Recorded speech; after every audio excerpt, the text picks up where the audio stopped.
کہ تمہاری جوانی نہیں تمہاری عمر بیتنے کو آ گئی، اگر ماں باپ کو اللہ نے سلامت رکھا، چاہے وہ بوڑھے بستر مرض پر ہوں، اس وقت بھی ادب کے بازو پھیلائے ہوئے ہوں، ادب کے بازو۔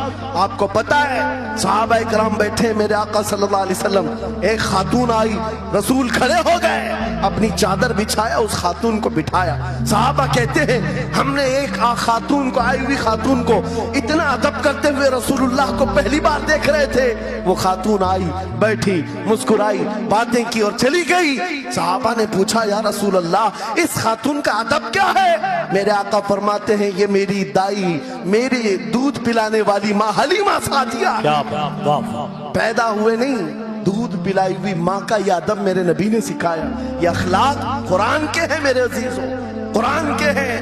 یاد رکھو نوجوانوں، ان بوڑھے ماں باپ کو آج جتنے لوگوں نے ترسایا ہے اور انہیں گھٹ گھٹ کر جینے پر مجبور کیا ہے، وہ آج کی رات توبہ کر کے جائیں، توبہ کر کے جائیں، مصافحہ کریں، ان کے ہاتھ چومیں۔ یہ تم سے کیا تمنا رکھتے ہیں؟ بس اتنی کہ تم اپنے پیروں پہ کھڑے ہو جاؤ، ڈھنگ کا کمانا سیکھ جاؤ۔ نوجوان کو ان کا ڈانٹنا برا لگنے لگتا ہے، ماں بار بار چلاتی ہے، باپ بار بار ڈانٹتا ہے، گھر چھوڑ کر بھاگ گیا، پھر اس کے بعد یاد رکھو اللہ تعالیٰ ایسے جوتوں پر تمہیں ڈال دیتا ہے جو تمہاری حیثیت کے بھی نہیں ہوتے، کم تر لوگ تمہیں ہانکتے رہتے ہیں۔ اس سے بہتر ہے ہمیں پیدا کی ہوئی ماں، ہمیں دودھ پلائی ہوئی ماں اگر ڈانٹتی ہے، کوستی ہے، مارتی ہے، یہ نعمت ہے۔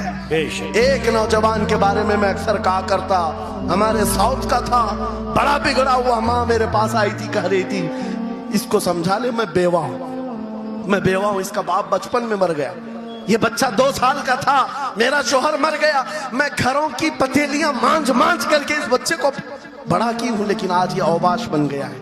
بدماشوں کی دوستی۔ میں نے اس نوجوان کو بلایا تھا، اپنے قریب کیا، سمجھایا، اللہ نے اس کو سمجھ دے دی۔ وہ لڑکا تھوڑا بہت سیدھے راستے پر آیا اور بنگلور گیا تھا کمانے کے لیے۔ میں نے کہا نوکری کر، تیری ماں کچھ نہیں چاہتی، وہ زندگی تو گزار چکی، اپنے ہاتھوں سے کمائی ہے، بس یہ چاہتی ہے کہ تیری کمائی کا ایک لقمہ کھا لے۔ اے نوجوان، کیا اپنی ماں کو اتنا بھی سکھ نہیں دینا چاہتا؟ گیا تھا کمانے کے لیے۔ میرے عزیزوں آج بھی وہ موجود ہے، آج بھی ہے۔ وہ کمایا، مہینہ بھر گزرا تھا یا 2 مہینے ہی، اپنی تنخواہ لے کر کے وطن واپس آیا، اپنے گھر کے پاس جس دن وہ پہنچا تھا، گھر کے باہر بہت بھیڑ جمی تھی۔ لوگوں سے پوچھا اس نے تو پتا چلا اس کی ماں آج ہی صبح انتقال کی۔ اللہ اکبر۔ وہ پیسوں کی گڈی لا کر کے جو کمایا تھا 1 مہینے 2 مہینے کی تنخواہ ماں کے قدموں میں رکھ دیا، بہت رویا۔ یہ بات میں تقریروں میں اس لیے کہتا ہوں، اس نے کئی بار کہا مفتی صاحب نوجوانوں کو صرف اتنی بات کہیں، میں اس عذاب میں روز مرتا ہوں، میری ماں زندگی بھر لوگوں کے جھوٹے مانچ کر کے مجھے کھلاتی رہی اور میں ایک لقمہ میری ماں کو کھلا نہ سکا۔ جس دن میں لایا تھا پیسے یہ تو دنیا سے چل پڑی، مجھے آج روز اس بات کا غم ستاتا ہے۔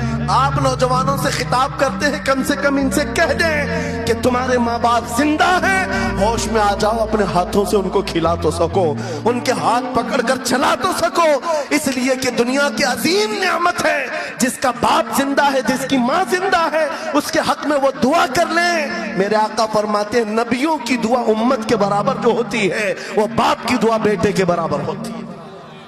آج میں گفتگو سمیٹتا ہوں، ختم کر دیتا ہوں، اس لیے کہ اخلاق اسلام بہت وسیع موضوع ہے، بہت وسیع موضوع ہے، لیکن آپ کے لیے صرف اتنی بات کافی ہے کہ قرآن کو چھوڑ کر کے اگر دوسری جگہ سیکھنے جاؤ گے تو مارے مارے پھرو گے۔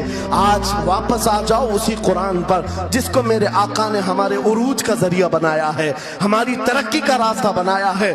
جانتے ہو جب دنیا کے پاس پارلیمنٹ نہیں تھی، چلانے کے لیے اصول نہیں تھے، پوری دنیا کو قرآن نے اصول بتائے ہیں، قانون بتائے ہیں۔